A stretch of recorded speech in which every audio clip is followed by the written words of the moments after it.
Hello student. अध्याय 4 आंकड़ों का प्रस्तुतिकरण पार्ट 2। इससे पहले आपने पाठ विषयक व सारणीकृत के माध्यम से प्रस्तुतिकरण कैसे किया जाता है वह समझा। आज हम आंकड़ों का आरेखीय प्रस्तुतिकरण कैसे करते हैं से पढ़ते हैं। आंकड़ों को प्रस्तुत करने की यह तीसरी विधि है। यह विधि सारणीकृत या पाठ विषयक प्रस्तुतिकरण की तुलना में आंकड़ों के आधार पर वस्तु स्थिति को जल्दी समझने में सबसे अधिक सहायक होती है, क्योंकि जब हम आंकड़ों का आरेखीय प्रस्तुतिकरण करते हैं तो जो आंकड़े होते हैं वह जल्दी समझने योग्य हो जाते हैं।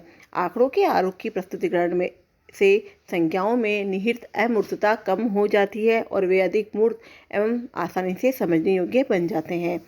अमूर्तता का मतलब होता है इंटेंजिबल, अर्थात दिखाई नहीं देना। तो जब हम आंकड़ों का प्रस्तुतिकरण आरेखीय प्रस्तुतिकरण करते हैं तो उसमें जो पाई जाने वाली अमूर्तता होती है वह कम हो जाती है और जो आंकड़े होते हैं वह अधिक समझने योग्य बन जाते हैं। सारणी में प्रस्तुत किए गए आंकड़ों की अपेक्षा आरेखीय प्रस्तुतिकरण में आंकड़ों की परिशुद्धता थोड़ी कम हो सकती है, किंतु ये सारणी की तुलना में अधिक प्रभावी होते हैं। तो 3 तरह से आरेखों का प्रयोग होता है। यहाँ पर जो महत्वपूर्ण आरेख है वह है ज्यामिति, बारंबारता और अंकगणितीय रैखिक आलेख। सबसे पहले हम ज्यामितीय आरेख को समझते हैं। आंकड़ों के प्रस्तुतिकरण के लिए दंड आरेख तथा वृत्त आरेख ज्यामितीय आरेखों की श्रेणी में आते हैं। दंड आरेख 3 प्रकार के होते हैं: सरल दंड, बहुदंड आरेख और एक घटक दंड आरेख। तो जो आरेखों की जो ज्यामितीय आरेख की प्रस्तुतिकरण होती है उसमें 2 आरेखों को शामिल किया जाता है, दंड आरेख तथा वृत्त आरेख। तो सबसे पहले हम दंड आरेखों को 3 भागों में बांटते हैं और तीनों भागों में से सबसे पहला आता है सरल दंड आरेख। तो सरल दंड आरेख के अंतर्गत समान अंतरालों तथा समान विस्तार वाले आयताकार दंडों का एक समूह प्रत्येक श्रेणी या वर्ग के आंकड़ों को प्रदर्शित करता है या दर्शाता है। दंड की जो ऊंचाई या लंबाई होती है आंकड़ों के परिमाण को प्रकट करती है। तो जितना आंकड़े के परिमाण होंगे उसी अनुसार दंड की ऊंचाई या लंबाई होगी। दंड का निचला छोर आधार रेखा को इस प्रकार स्पष्ट करता है कि दंड की ऊंचाई 0 से शुरू होती है। तो जो भी हम दंड बनाएंगे वह दंड निचले छोर को मतलब आधार रेखा को स्पर्श करेगा और उनकी जो ऊंचाई है वह 0 से शुरू होगी। दंड आरेख के दंडों की सापेक्ष ऊंचाई को देखकर आंकड़े को अपेक्षाकृत आसानी से समझा जा सकता है। इसके लिए आंकड़े बारंबारता वाले या गैर बारंबारता वाले दोनों प्रकार से हो सकते हैं। गैर बारंबारता वाले आंकड़े में किसी खास विशिष्टता जैसे उत्पादन, फसल, जनसंख्या आदि को विभिन्न समयों या विभिन्न राज्यों के आधार पर लिया जा सकता है। तो दोनों ही तरह के आंकड़ों को हम सरल दंड आरेख में व्यक्त कर सकते हैं। उनको दोनों ही तरह से बना सकते हैं। दोनों ही आंकड़ों को लेकर सरल दंड आरेख बनाया जा सकता है और विशिष्टताओं के मूल्यों के अनुरूप दंडों को आरेख की ऊंचाई के रूप में रखा जाता है। विशिष्टताओं का मापा हुआ मान प्रत्येक मान की पहचान को बनाए रखता है। तो दंड आरेख का एक उदाहरण 4.1 की जो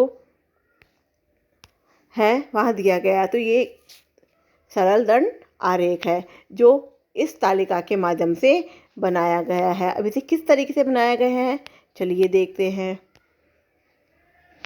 तो सबसे पहले हमें ग्राफ पेपर पर इसे बनाना है। ग्राफ पेपर पे हम ये देखेंगे कि जो भी हमारे ये मान दिए गए हैं, जैसे इस मानों में सबसे अधिक मान है तो सबसे अधिक मान यहाँ पर हम 100 रख लेंगे। तो 100 मान रखने के बाद जो ग्राफ पेपर होता है उस ग्राफ में जो बॉक्स बने हुए होते हैं, तो ये एक मिड की लाइन होती है और इसके ऊपर 4 लाइन और उसके नीचे 4 लाइन होती है। तो हमें हर बॉक्स को 10 का मान लेना। तो 0 से स्टार्ट करते हुए हर बॉक्स को हम 10 से 20, 20, 30, 40 करके 100 तक साक्षरता दर को हम रख लेंगे।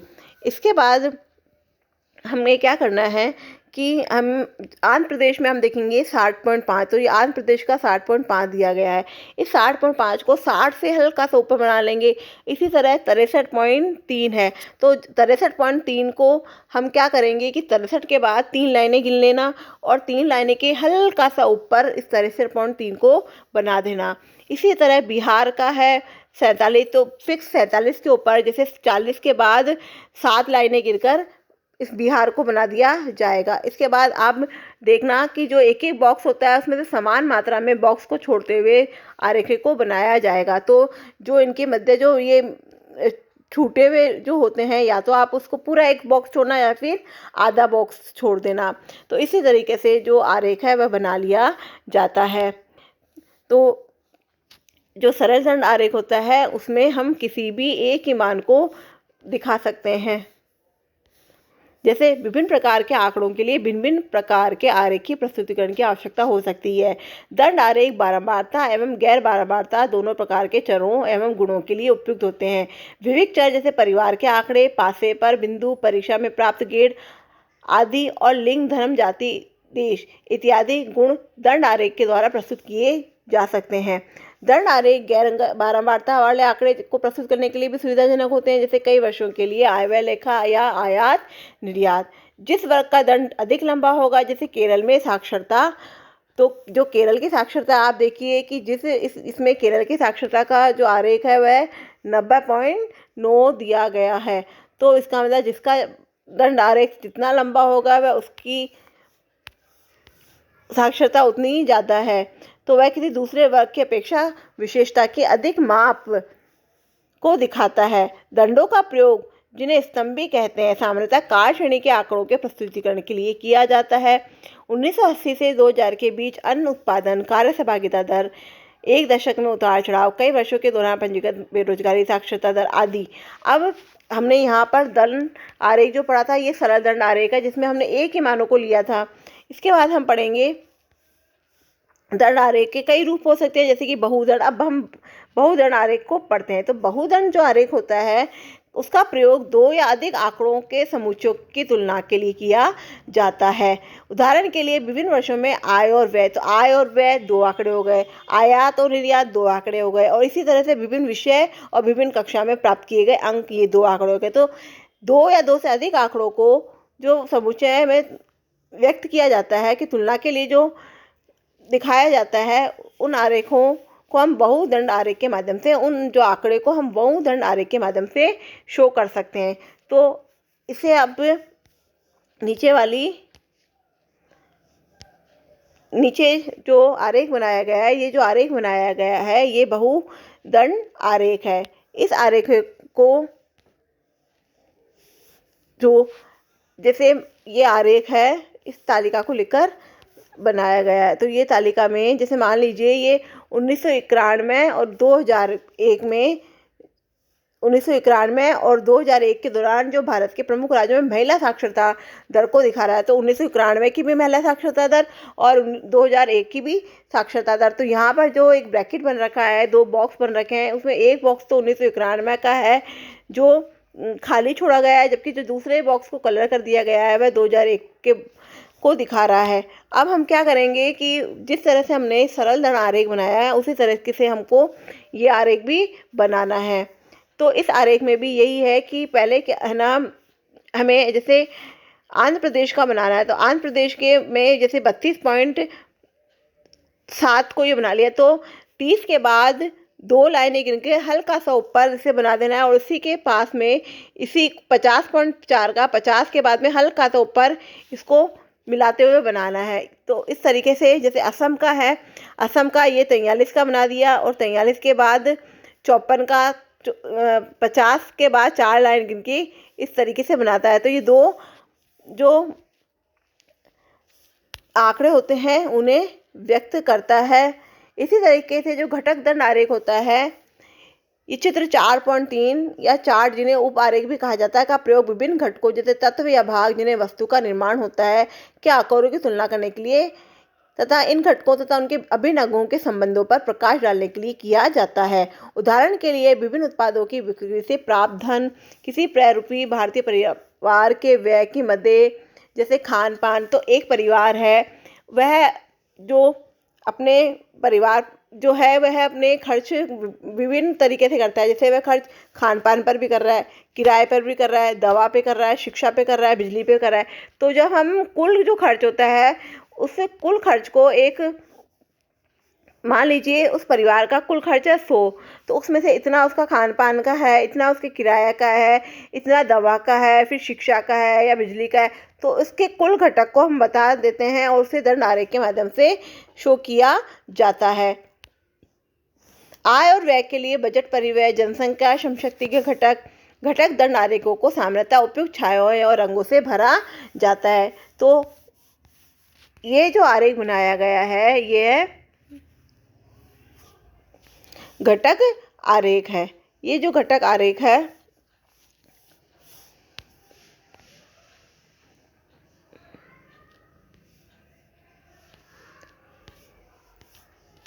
तो घटक आरेख को उपयुक्त छायाओं से भी भरा जाता है ताकि वे समझने में आसान हो जाते हैं।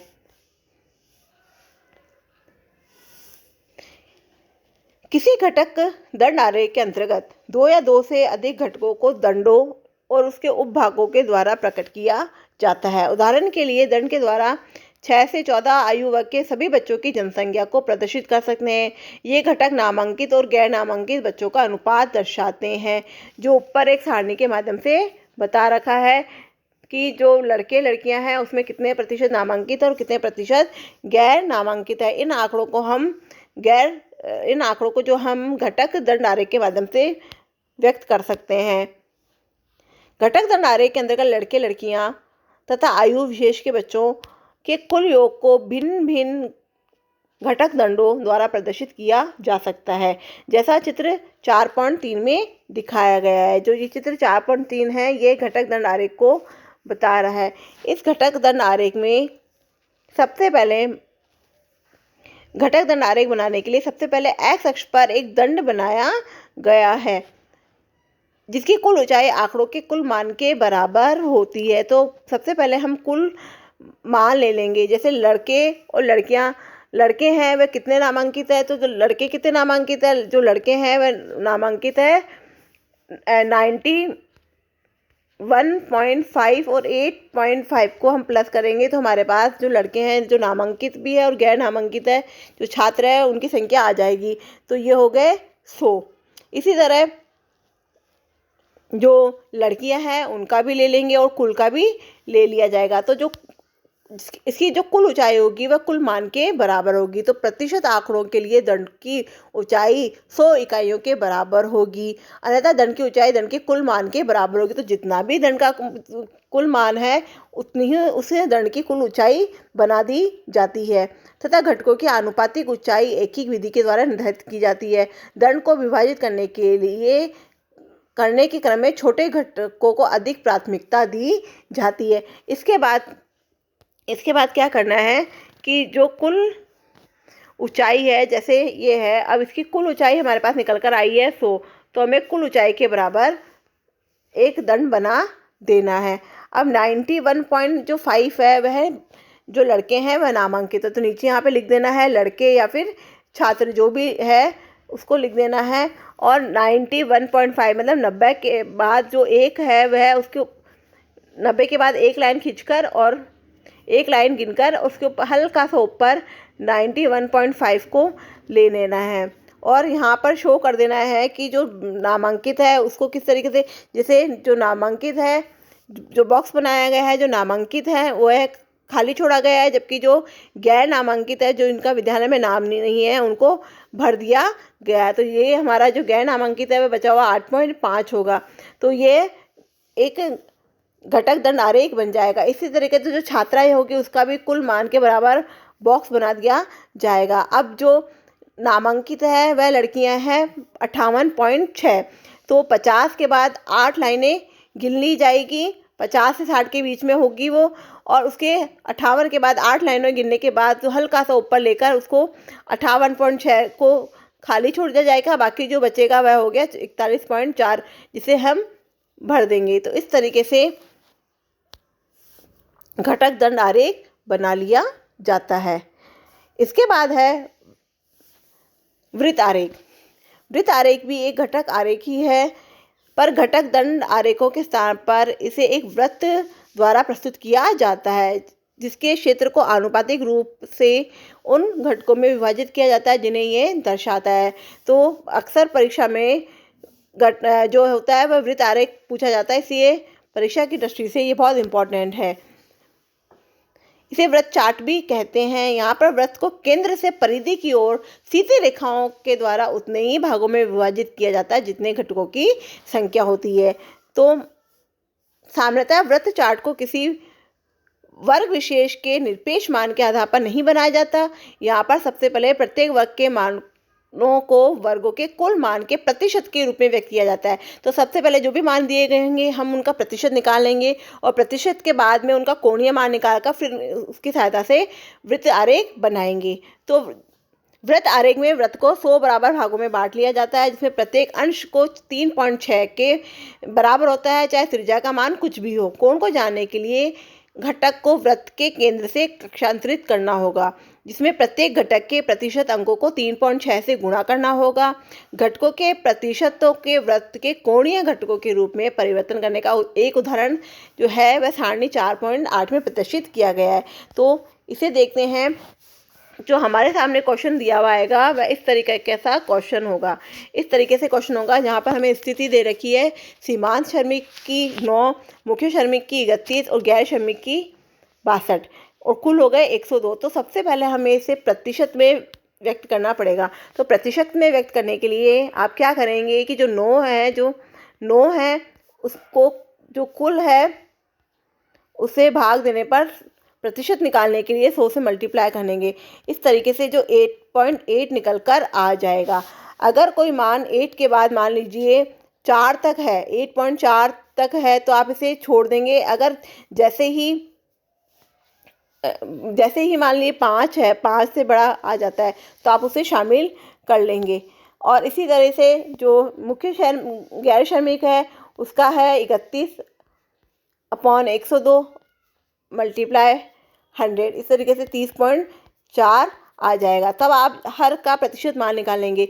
आपको एक बात ध्यान ये रखनी है कि जब आप प्रतिशत मान निकालें तो इसका कुल योग कर लीजिए। ये कुल योग 100 के बराबर ही आना चाहिए, 100 से कम भी नहीं होना चाहिए और 100 से ज़्यादा भी नहीं होना चाहिए। अब जब हमने सभी मानों के प्रतिशत निकालिए तो हर प्रतिशत मान को आप 3.6 से मल्टीप्लाई करें। तो 3.6 से जब मल्टीप्लाई करेंगे तो हर मान एक कोण में व्यक्त हो जाएगा। अब मान लीजिए ये मान आता है 31.6। तो अगर ये मान 31.6 आता है तो आप 5 या 6 या 7, 8 मतलब 5 से लेकर ऊपर आता है तो आप इसे पूरा कोणीय मान में दिखाने के लिए पूरा ही दिखाएंगे। जैसे 31.6 भी आता है तो आप इसे 32 डिग्री दिखाएंगे। इसी तरह 109, 219 ये आया है तो हर एक प्रतिशत मान को आप कोणीय मान में बदलने के लिए 3.6 से इसे गुणा कर दीजिए। तो जब ये कोणीय मान जो है गुणा हो जाएगा तो आप इसका योग लगा के देखिए कि ये 360 ही आता है। ना 360 से कम आना चाहिए, ना 360 से ज़्यादा आना चाहिए। इसके बाद आप क्या करेंगे कि एक वृत्त आरेख खींचिए। एक वृत्त खींचिए जिसके केंद्र पे कहीं पे भी एक सबसे पहले एक त्रिज्या ले लीजिए। अब हमने एक वृत्त आरेख खींचा है और इसके केंद्र में हमने एक त्रिज्या खींच ली। अब इसके बाद सबसे पहले यहाँ पर आप चांदी की सहायता से क्या करेंगे, चांदी की सहायता रखिए और 32 डिग्री का एक कोण बनाइए। अब 32 डिग्री का कोण बनाने के बाद आप इसे इस 32 डिग्री का जब ये बन जाएगा तो ये जो है ये इतना सा सीमांत श्रमिक का आ जाएगा। इसके बाद आप क्या करेंगे कि जब 32 डिग्री का कोण बन जाता है तो आप जैसे ये है और ये 32 डिग्री का बन गया। अब आपको इस लाइन को यूज नहीं करना है क्योंकि इस लाइन पे आपने 32 डिग्री का कोण बना दिया है। अब आप इस लाइन पे अपना चांदा फिर से रखेंगे और उसके बाद में 109 का कोण बनाएंगे। तो 109 का कोण इस तरीके से यहाँ पर आएगा और उसको मिला दीजिए। इसके बाद जो बचेगा वह 219 का। तो है ना, कॉपी को घुमाते हुए हम अपने सभी कोण ज्ञात कर लेंगे। इस तरीके से जो कोण होगा वह वृत्त आरेख, कोणों को हम वृत्त आरेख में दर्शा देंगे। और इसके बाद में यहाँ हम शो करेंगे। अगर आपने शो नहीं किया तो इसके मार्क्स कट सकते हैं। तो जो मुख्य श्रमिक है उसको किस तरीके से शो करेंगे, गैर श्रमिक को किस तरीके से शो करेंगे, सीमांत श्रमिक को किस तरह से शो करेंगे, आप इसके आगे दोबारा लीजिए। आपने मुख्य श्रमिक को इस तरीके से शो करा है, सीमांत श्रमिक को खाली छोड़ दिया है, इसको भर दिया है। तो इसी जो वृत्त है इसमें भी आपको इसी तरीके से शो करना है और इस तरीके से वृत्त आरेख बना लिया जाता है। इसके बाद बारंबारता आरेख से हम नेक्स्ट